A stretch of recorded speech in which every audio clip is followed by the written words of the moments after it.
going to do, I'm going to take off the cover.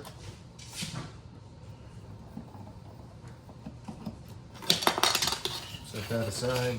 Is look for these tabs on the side of the box. That's your offset for the drywall. And that's what tells you what side of the stud that this outlet's on. So we know that this stud runs along this. Over here is just drywall. 16 on center, so we'll put a nightlight over here. Is because all boxes dimensionally are different, we're going to figure our straight or our square off of the screw head, or where the screw goes in. So we're going to center it roughly and level it. So now we know that that's where the screw is going to go. That's screw height. That is not box height or cut height. So now what we're going to do is we're going to take our box, find our screw hole, and then we're going to level it. Pretty damn close in the beginning. Now you're going to take a pencil and mark it, and mark it. Notice how the screw height is different from our box height. And then we're just going to connect the dots, as you can see. Now, before we make a cut, we want to double check and see if there's no stud over there. There isn't. Now, I could use a bent piece of hanger and stick it in there, but I already actually used a stud finder to double check. Keyhole saw.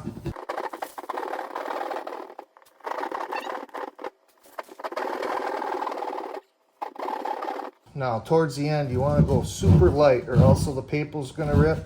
You always want to pull it off, out, and dive back in. Only push in as you're cutting the rest of it. Don't pull back. And dropping it inside is just fine. You're going to knock out the inside.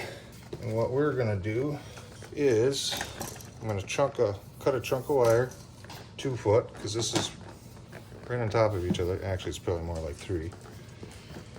And we're going to strip back the required amount for inside that new box. Excuse me, inside the old box. I always pre-strip. I see a ton of guys stuff them in there, and then they stuff a knife in there and try to cut back, and I don't know how that works with not ever hitting the wire. But now what you can do is just stuff the whole thing in there. This wire is expensive,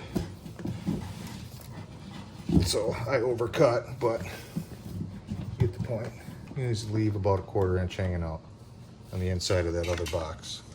I don't know if you can see that, but 1/4 inch. And it looks like this guy never actually used a wire nut for that ground. There's a 3-wire going through here, so that's interesting.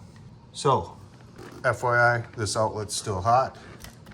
So, I'm gonna wait to shut this off to do this side.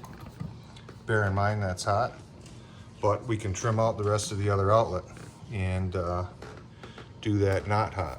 And I don't wanna, what I like to do is I'll stuff my wire up, because if I ever wanted to bring something in through the floor on the bottom, you don't want to drill through that wire that you're pushing down.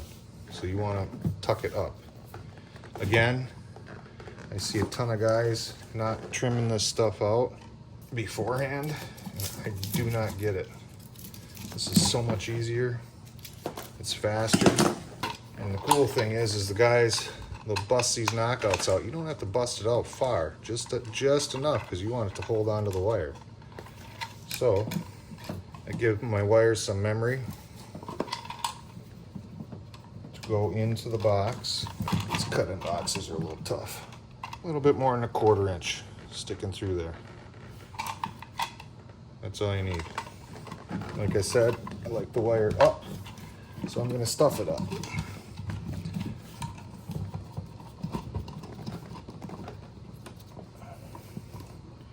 Now, no matter what, As you notice, if I'd have measured off of this, these would probably be at a different height, but because I measured off of the screw hole of this one, the screw hole of that one, regardless of the dimensions of the box, the brand of the box, it's going to turn out to be at the same height. Now you just tighten it down. Go slow because you'll feel it right there. It started engaging. You don't want to kill these things because you'll strip it out. Slow, slow. You'll feel it engage. This is just hanging on the drywall, so we don't need to kill it. So let's see how this terminates.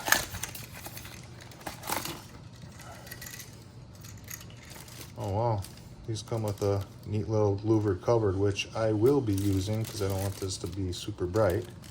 That's kind of cool. That's all garbage.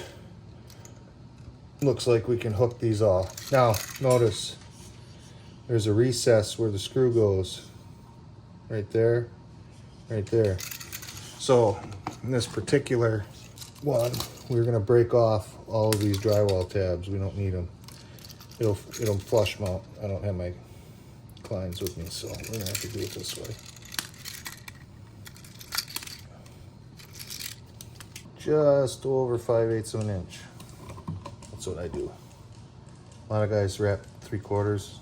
That's a little bit long for me. I always hook up because I'm right-handed. They land better. That one I pulled a little hard. Now, always methodology. Ground goes first. Always. Notice how my fingers are holding it tight.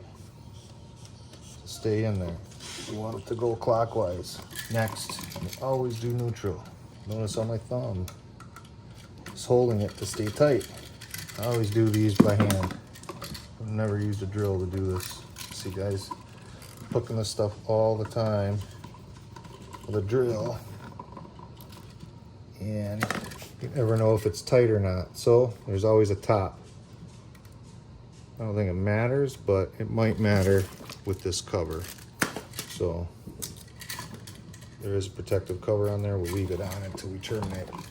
I always give memory to my wire first so that they fold nicely in the box. Notice how I'm tipping it left and right to give the wire memory so that the outlet will go in flush. I'm sorry, not flush, but it will go in square so it doesn't look crooked on the cover.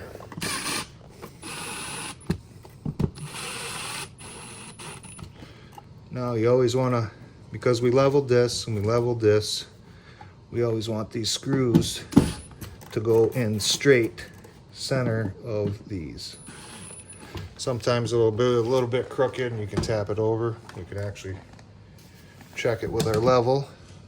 That's way off. So I guess we're gonna fix it.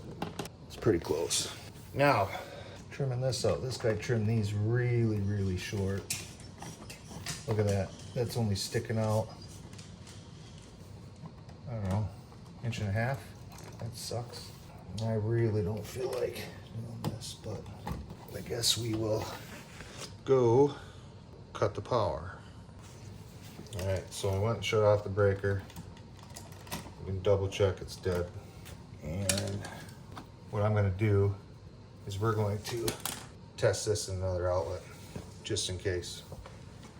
I tested it in the bathroom off camera. You never know when these are gonna fail.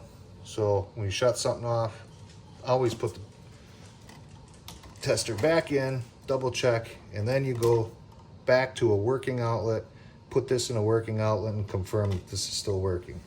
So now we know it's all working. So we'll just cut these guys off.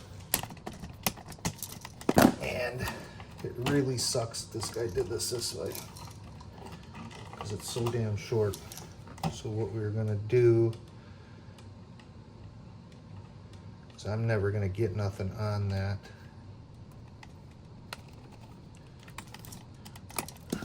So I am gonna wrap it, and then we're gonna wrap it again another wire nut. Let me go get some wire nuts.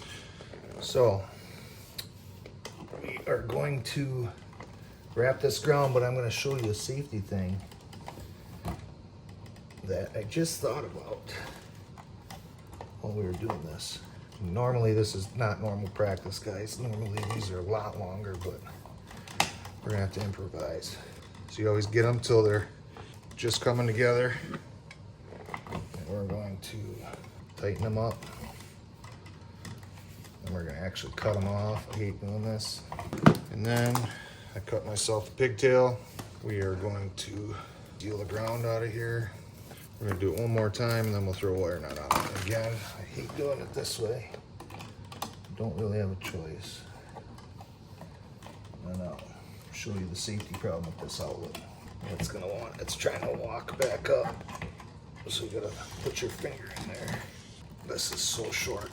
I hate doing that. Pull on it to make sure it's tight. All right, the ground's done. Now, still short. So for the purpose of wrapping the wire nice and make it look neat, I'm just gonna copy it. Camera fail. I'm getting used to this gimbal. I don't know. It's crazy. So like I said, I'm just gonna copy the length. Luckily it's my house. I've done it a gazillion times. Like I said, I've been doing maintenance management, and I've been an electrician for almost 30 years. This stuff I could do in my sleep, but I'm here to help you guys who've never done it. Love teaching. I have a bunch of guys at work that I help teach, and hopefully you guys will follow along. I can't grasp this because again, it's so damn short. And I see all these guys using these crazy looking drill attached devices. I have never used one of those, and I never will. To me, they just seem like they get overkill, way over tightened. Do that a little bit of a snug. Now outlets, you notice the ground and the neutral on the left side, the hots are on the right side. I always tuck my wires nice and neat. Neutral, ground, left side, hots, right side. The hots are the brass, whites are the whiter color one, obviously green's ground. This is a terrible pack job, but we'll get it. We are going to, that wire nut was loose. Now, we're gonna tuck them on the right. Sorry guys, these are short, so I normally don't do this, but it'll be fine. Again, I see a lot of guys stripping wires super long. Mine are usually just over 5/8 every single time. I tried to do the math on how many houses I've wired. I've done commercial, I've done houses, industrial. Not a lot of them industrial. To me, it's kind of boring. You're in the same spot all the time, but some guys like it. Nothing against that. I like being in and out. Now we're all trying to match up these bottoms here, bottoms of the wires, so that they're all even and they spin nice. Just trim them off. And I always put my wire nuts on by hand. I will never, like I said, I'll never use one of those drill attachments. It's just, I wouldn't do it. All right, so that's done. So we're gonna take off all these tails. Cut these again. I'm right-handed, so I always hook up. Oh, back to my story. To the math, I think I wired about 550 houses. Granted, that was years ago. I haven't actually wired a house